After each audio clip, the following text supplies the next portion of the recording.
Well, hello Subway family. Get this, Alex Maturi, a good friend of ours, joins us as our featured guest speaker to wrap up the FLC 2020 Rewind series. Now, Alex closes this series as we have a conversation around hiring, training, and leadership development, even in the midst of the year 2020. And so what's next? After you watch this video, what comes next? So I recommend that you set aside a few minutes to review what you've learned throughout the entire series and you think through these questions. It's so important. In light of my past experiences, my current circumstances, and my future hopes and dreams, what is the one thing I'm going to start doing? What is the one thing I need to continue doing? And finally, what is that one thing I need to stop doing? I've attached a resource to help you with this exercise, and I encourage you to ask these questions both for your professional career, but also in your personal life, because wherever you go with you, period. Meaning that you take your work home and you bring your personal life to work, and we always need to be growing in both. Finally, while we're ending this series, the conversation doesn't stop here. I will continue interviewing franchise owners and managers from Illinois, Iowa, Wisconsin, and the UP as a way for us to connect and share best practices. And so without further ado, to my good friend Alex Maturi, take it away. Thanks for having me on the FLC. I appreciate it. I'm glad to be here. Thank you for inviting me. Excited to do this with you guys. I've been with the brand. I've been a franchisee for just about 20 years. Currently own 3 locations in the Fairfield, Connecticut area. I have a wife, 2 kids, 10 and 8. My son plays hockey. My daughter does tennis. So that keeps me busy.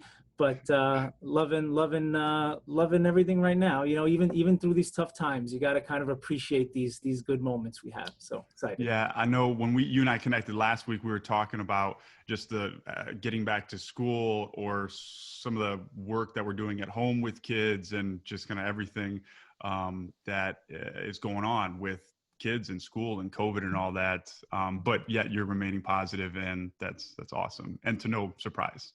So no, thank you. Got it. It's the only way. The other option is too painful. Yeah, exactly. We're going to be talking about hiring, training, and leadership. And as you and I were preparing for today, we were like, okay, so should we have key questions? Should we have a script? A lot of times I send a couple questions out to franchisees, and you and I were like, no, we'll just talk about it, right? We're just going to have a conversation. Conversation, like we're having coffee, hanging out. Why not? That's right, exactly. We should have called it Coffee with Alex. That's it, exactly. That's pretty good. Yeah, that's a new series. We'll start it next week. So why don't we just start with that first bucket? Why don't we talk about hiring, okay? So we've heard you talk and share best practices about hiring. Why don't you share a little bit about that? And then is it still applied today in the midst of, you know, the year that we're going through? Yesterday, I explained it as the world has kind of gone to HE double hockey sticks and a burning burlap sack. I don't know if that you would agree with a good, you know, if that's a good definition of kind of where we're at, but it's gotten tougher. It's gotten a lot tougher. I've gotten calls from franchisees asking for advice and scenarios and different ways to try to attract more talent. You know, I'll tell you what we've been doing. You know, as I've said before, we just don't stop, you know, looking and searching. And I think trying to use digital is really the only thing that I see that's really working, you know, using geo targeting or using even Indeed, Craigslist. But here's the key with those. It's really important, the verbiage that you use. What we noticed when we are using them, we tend to get a little bit more feedback because we're more focused on the words that we use. For example, instead of us saying, oh, entry-level job, we want you to come in, simple operation, we don't want those kind of words on our description. You want to say, come in. Do you love to serve people? Do you want to be part of an organization that cares about your goals, that wants to see you succeed? Come join a family, you know, who cares about you, not just you as an employee or a number. These are different strategies you can use to try to attract better talent, right? And even go to your guidance counselors in high schools, go one town over, but you're constantly searching.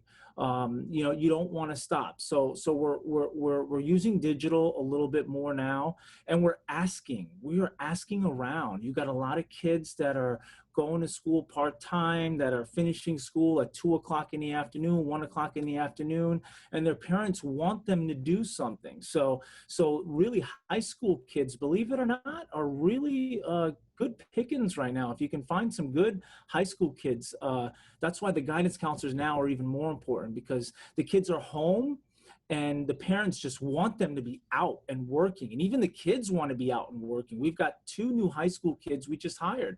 They're great. And it's been going okay so far, and we still have our challenges. We're going, we're having our challenges finding, but right now, knock on wood, I've been okay, just using digital and also focusing on high schools right now.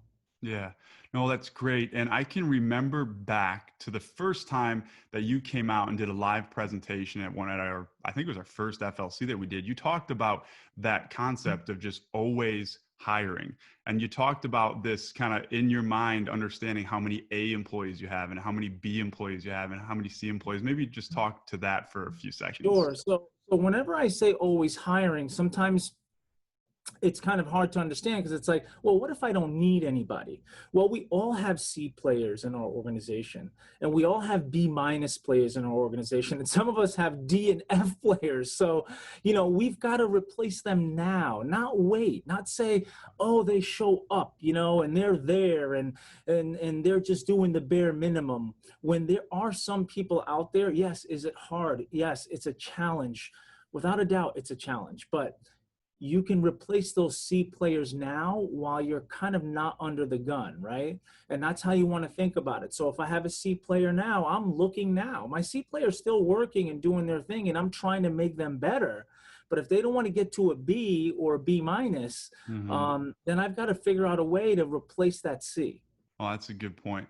Well, good. Well, Alex, before we move on to training, which is huge, anything else you want to share specific to hiring? Yeah, and just, and my book really goes into detail a little bit more on this, but really what I want to focus on is energy. When you're interviewing, I try to simplify interviewing. Yeah. And remember, interviewing is about a conversation within staying in the legal terms of what you can ask and not ask, right? But also focusing on the energy of that individual, how somebody moves, how somebody talks, how somebody communicates, tells you a lot about an individual. So it's about nonverbal, which is what I focus on tremendously when I'm meeting people or talking to people or interviewing people, to simplify it all. And I have a 3-step process that I focus on. Energy is the number one thing that I focus on, because either you are one of 2 people. Either you give energy or you take energy. And I'm on a mission to give, and I want to find people that give. Does that make sense? Yeah, it does. I can remember your live demonstration of how you act out these people that either have a lot of energy or don't have a lot of energy. Exactly. Obviously, through Zoom, we can't necessarily do that. No, unfortunately, I don't know if anybody wants to see me get up and do it, because it won't be that impactful, but at least everybody understands what I mean. Yeah. No, that's great. That's great. Well, good. Well, so that kind of wraps up hiring. Let's talk about that next step. So someone actually makes it through your interview process and you've hired them. Obviously, training is incredibly important. I know you've probably seen it too. I've seen it where someone kind of fills out the state paperwork and then it's, go stand behind that person and learn the job. So anyone on this call and watching this video would say, well, of course, that's not a good system. And so why don't we talk about training? What are some systems that you have in place, and what are some of the things that are important to you when it comes to training? So initially, when I first hire somebody new, I give them an idea of what we are as an organization. That's the number one thing. And I want them to understand that what matters to me is their relationship between team members and the relationship between them and the customer. These are 2 things I want them to focus on, and I communicate to that very clearly so they understand that.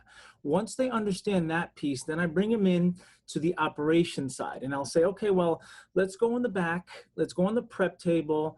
We bring out a scale and we're weighing lettuce. What does 1.5 ounces of lettuce look like on a foot long? What does 6 tomatoes look like on a foot long? What does 6 cucumbers look like on a foot long? Okay. These are metrics we use. We want them to understand that we've got a system in place that they need to follow as we go through this. And even existing staff need to be recalibrated. So many times we'll play a game in the back and we'll say, okay, let's see who can get to 1.5 ounces of lettuce on the first try with one grab, not a double grab, one grab, right? And that's what we want to do. So then whoever gets to 1.5 ounces can either get a $5 gift card, or they just get praises. They get tons of praises of, hey, you got this, or you got that, or wow, I didn't realize that I put so much lettuce on a sandwich. Because we all know when we're building a sandwich, lettuce is the number one. I always tell my staff that's the number one downfall, is when you put too much lettuce, the sandwich just becomes way too messy. So you want to be in that 1.5 ounce range as much as possible as you can. So we'll do that initially, and then we'll focus on I start everybody on vegetables first because it's an easy break-in point. And then eventually they'll go to meats. And then really the last thing I teach a new hire is the register. Yeah. The reason why I don't teach a new hire the register initially is because they end up migrating to the register and they never leave. So it's important to keep them away from that register initially, even though there's some strategies out there that say, but the register is easy, Alex, it gets them in. Yeah, but get them in and get them in those other two areas that can be a little rougher, and you can see if it's going to work out. And that gauges too, right? Gives you an understanding of if this person is going to be able to make it or not after you've seen them in action for a little while. I want to pull out two things that you said that stuck out to me. And the first thing was all about calibrating. So even people that have been working for you and on your team for years, they need to be recalibrated throughout every single year. Our jobs would be a whole lot easier if we could do one training session, give them a high five, and then they're amazing. But that's just not the case for us, not the case for really any organization out there. And so training and retraining are so incredibly important. And the second thing that I want to pull out is you talked about the relationships.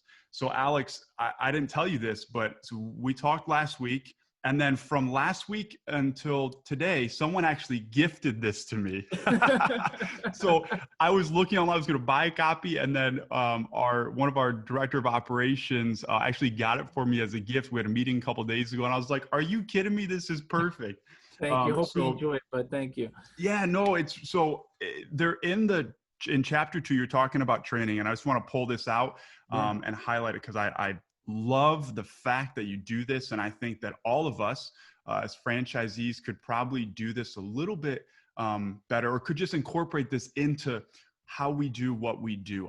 You mentioned this already, but it's so important for the people that are working on our teams to understand our values and our organizational values, and that plays into culture. And you've talked about that. And so you have this best practice using videos. Okay. So in your book, I'll just read it right from here and I'll let you speak to it. But it says, for further training, I make extensive use of videos. I produce them myself on the WhatsApp using my iPhone. I hit record and I have employees build the new formulas on sandwiches. We have a new product that rolls out throughout the year. While you're the narrator, the employees in the video feel like stars, great positive reinforcement, and the other employees get the training that they need.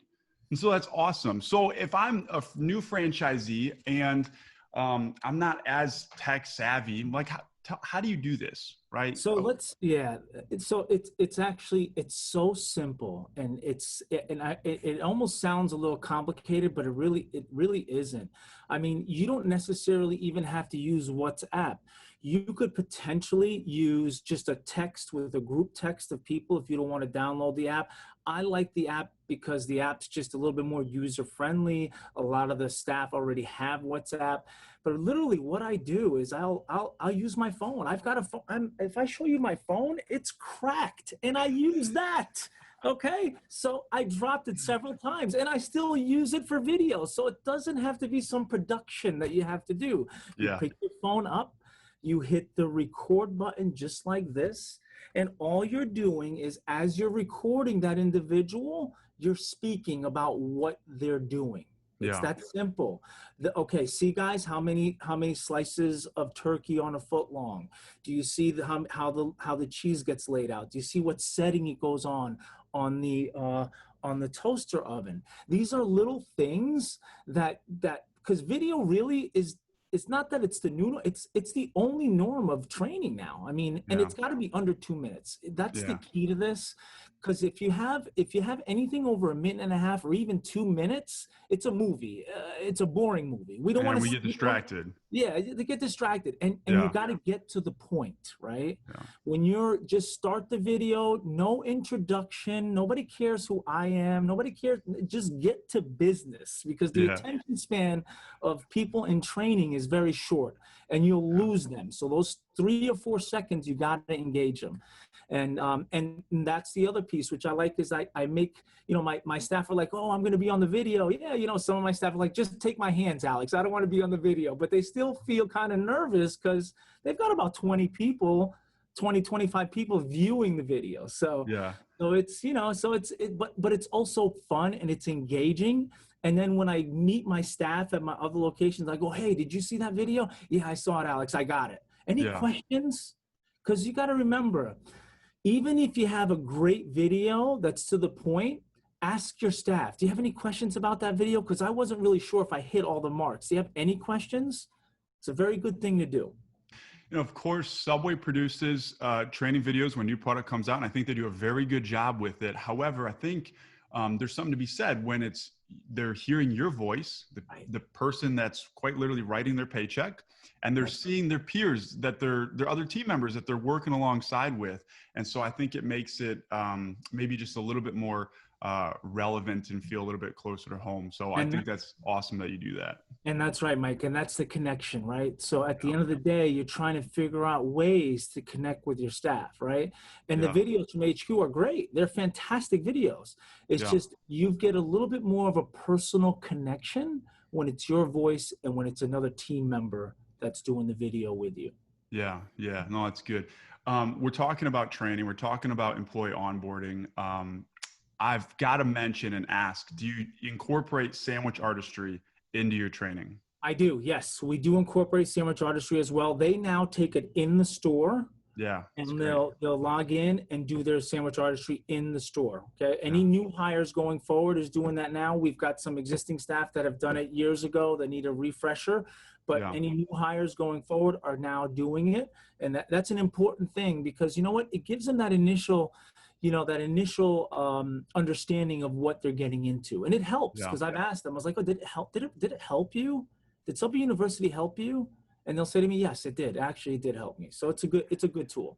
Yeah, no, that's a good point. And so it's not about like, well, is it required? Is it compliance? Like, put all that aside. The question is, for new sandwich artists, did it equip you to do your job well? And it's not the end of the story either. So it's part of employee onboarding. It's that plus whatever you do inside the restaurant that we've been talking about that helps. You can't just, here's sandwich artistry, get on the line, give them a high five and see you later, right? So you mentioned it, we talked about at the top of this topic, training and retraining and recalibrating throughout the year is just necessary. So Alex, that kind of covers training. Before we move on to just leadership development, is there any last comments, anything you want to share around training? It's like you're constantly focusing on training. I follow up with my closers. Hey, how did they do? I'll call my opener if I can't get to that location. How was their closing last night? And then they'll give me a couple of things that they need to work on. Then I'll call that closer and say, hey, these are a couple things you missed. You were so close to being right to perfect, right? You got to remember, training, you got to give the praise also, but then also you want to talk about some of the things that they need to work on, some opportunities of growth that they need. The best definition of feedback I've ever heard is quite literally, you care enough about someone to share something with them that's going to enable them to grow. And that's so important. So if we're holding back feedback because we think, oh, I don't want to be the mean guy or the mean girl, like, no, that's not what it's about. Certainly there's a way to share feedback. That would be important. But if you're holding on to that feedback, the other person is missing out on an opportunity to grow, because all of us only have our own eyes. And so it's really important that we're sharing feedback. And then we even tell our staff, our sandwich artists, whether they just got here yesterday or they've been with us for 10 years, it's really important that they feel comfortable sharing feedback back with you, with the leader, with even your managers, your sandwich artists sharing feedback with managers as well, and feeling comfortable to do so. And that really moves us into our next topic here, and our final topic of leadership development. And so why don't we just talk about leadership development? What does that look like for you as the leader of your organization? And maybe what does it look like for even managers within your organization as well? I always say it starts from the top, right? And I'm always trying to be as self-aware as I can of how I'm being perceived by my team. And this is a very tough thing to communicate to any leader, really, right? It's like, Alex, what do you mean? Well, I kind of mean, like, I'll look at myself in the mirror and I go, well, how am I being perceived? What am I projecting, right? I mean, I think about March, right? And I think about my staff, and at that very moment, like, they were like, Alex, what are we going to do? Sales just dropped. And I said, listen, we're going to be fine. Everybody hang in there. We're going to do what we can. We're all going to, and I communicated clearly as to what the game plan was and what we're going to do, with being positive at the same time. And we're such a close-knit group that I'll never forget. And sometimes I get chills. My staff's like, Alex, it's okay. If you need to cut my hours, I know things are tough. This is the kind of people, when you have people that work for you like that care about you and your company and want to be part of it, because I've been taking care of them for so long, they want to take care of me now. You understand? But I still don't want it. I want to still take care of them. And that's the mentality you got to have, because at the end of the day, yes, is it a struggle? Are we all going through something hard? Yes, but the most effective leaders, the strongest leaders, are the ones that rise up during the most toughest times. That's when you know what kind of leader you are. That's when you know who you are as a person. That tells me your makeup. So these tough situations, you've got to be really even more self-aware about what's coming out of your mouth and what you're saying, whether it's negative or positive, it doesn't matter. Those are the key things we got to focus on when we're interacting with our staff and how we're interacting. So as a leader, you got to pay attention to that dynamic, because it can be very easy not to pay attention to it because we're going through a lot of things. We're trying to run stores during a COVID-19 climate. We've got state mandates. We've got local ordinances. Everybody's going through all kinds of things. But we still, we believe in the brand. We believe the brand's going to do well. We just got to keep that chin up, not just for us. If it's not for us, then it's for our people. That's it. That's how I look at it. And especially during this time, Brandon and I were talking yesterday how it's important and it's okay for us to give ourselves permission to kind of retreat for a little bit. And this is going to look different for all of us. Some of us need to retreat and go for a walk, do yoga, read a book, color, knit, whatever it is, spend time with family. But it's something. So I think even especially during this time, it's so important for us to have self-awareness and to understand where we are, so that we have the ability to lead the people that we've been entrusted to lead, whether we own 1 store, 10 stores, or 50 stores, no matter how big the organization is. It's incredibly important to be just self-aware, like you said. Truth makes a big part. So just really pay attention to how you're being perceived as a leader, because it's going to go a long way. It's going to go tremendously a long way. And I get it. Believe me, there were times in March where, I'll tell the audience this. I put my head down and I go, my God, this is not going to be easy, Alex. Are we going to get through this? Myself, am I going to get through this?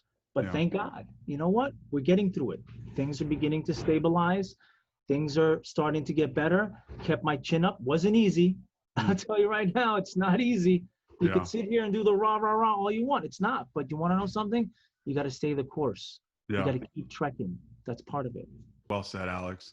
Alex, as we kind of wrap up here, we talked about needing to take a temporary retreat. What are just some ways that you remain positive?